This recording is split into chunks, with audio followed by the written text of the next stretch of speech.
नमस्कार, MP news cast में आपका स्वागत है। मैं हूं आपके साथ दीप्ति भटनागर। आइए शुरुआत करते हैं दिन भर की कुछ खास खबरों के साथ। किसान कल्याण वर्ष 2026 के अंतर्गत किसानों को जागरूक करने और पर्यावरण संरक्षण को बढ़ावा देने के उद्देश्य से छिंदवाड़ा जिले के ग्राम बादगांव में नरवाई प्रबंधन पर एक महत्वपूर्ण कार्यशाला का आयोजन किया गया, जहां किसानों ने नरवाई न जलाने की शपथ ली। शासन के निर्देशानुसार वर्ष 2026 को किसान कल्याण वर्ष के रूप में मनाया जा रहा है।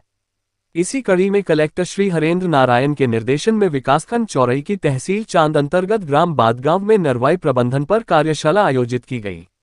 कार्यशाला में उप संचालक कृषि श्री जितेंद्र कुमार सिंह ने किसानों को नरवाई प्रबंधन के आधुनिक उपायों की जानकारी दी। उन्होंने super seeder, happy seeder, straw reaper कंबाइंडर एवं एसएमएस युक्त हार्वेस्टर जैसे उन्नत कृषि यंत्रों के उपयोग पर विस्तार से समझाया।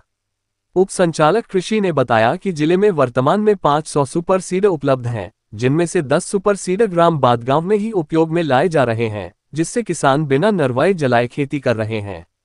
इस अवसर पर किसानों को नरवाई न जलाने की शपथ दिलाई गई और इसके दुष्परिणामों की जानकारी भी दी गई। किसान कल्याण वर्ष 2026 के अंतर्गत चलाए जा रहे कृषि रथ का भी ग्राम बादगांव में आगमन हुआ। कृषि अधिकारियों और वैज्ञानिकों ने किसानों को जैविक एवं प्राकृतिक खेती, मृदा स्वास्थ्य कार्ड योजना, फसल विविधीकरण, कीट एवं रोग प्रबंधन तथा ई टोकन उर्वरक वितरण प्रणाली की जानकारी दी। ग्रीष्मकालीन फसल में मूंग के स्थान पर उड़द फसल लगाने की सलाह भी किसानों को दी गई, जिससे उनकी आय में वृद्धि हो सके। कार्यशाला में राजस्व, कृषि, पशुपालन, उद्यानिकी विभाग के अधिकारी, कृषि वैज्ञानिक, नाबार्ड प्रतिनिधि, जनप्रतिनिधि एवं बड़ी संख्या में किसान उपस्थित रहे। स्पष्ट है कि किसान कल्याण वर्ष 2026 के माध्यम से शासन का उद्देश्य किसानों की आय बढ़ाने के साथ साथ पर्यावरण संरक्षण को भी मजबूती देना है। Location super, Chhindwara. संवाददाता शुभम सहारे। त्रास तो है कि भाई जुर्माना भी लगता है 2500, 5000 और 15000, वो जुर्माना भी लगाया है हम लोगों ने। तो ये चीजें निवारक निरोधक वाली चीजें नहीं होनी चाहिए। किसान को जागरूक होना चाहिए। मैंने एक बार पढ़ा था कहीं कि हम जिस ग्रह में रहते हैं पृथ्वी कहते हैं, और भविष्य में पृथ्वी को ऐसे ग्रह के रूप में जाना जाएगा जो इस हिसाब से जैसा हम आचरण कर रहे हैं कि उसी के निवासियों ने उसी को नष्ट कर दिया। हम अपने आने वाली पीढ़ी को क्या दे पाएंगे? भाई अभी खेत में आप गया था 70,000 एकड़ थी 2017 में। जब मैं वहां से छोड़ा तब वहां 3 लाख एकड़ में पहुंच चुके, पर घटनाएं बढ़ी नहीं थी। घटनाओं को किसानों से चर्चा करके, ऐसे जैसे आज अपन बैठे हैं ना, यहाँ सब एक किसान हजारों किसान को प्रभावित करता है।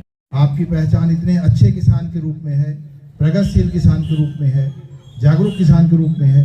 वहां पर हम सिर्फ एक घटना से थोड़ा पीछे जा रहे हैं और जिले का नाम खराब हो रहा है।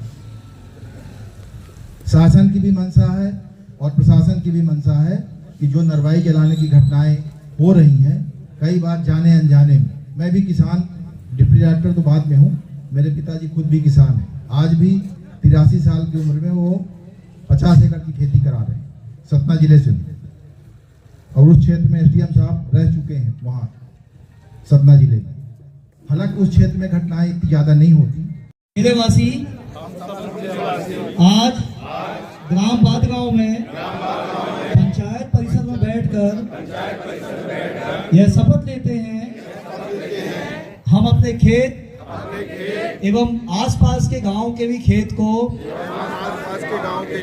जहां भी नरवाई की घटनाएं जलने की होती हैं, आगे से नहीं जलाएंगे।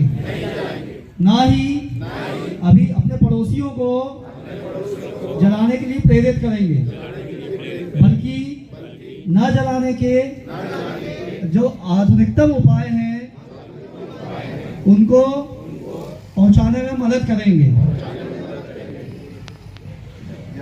जय हिंद, जय जवान।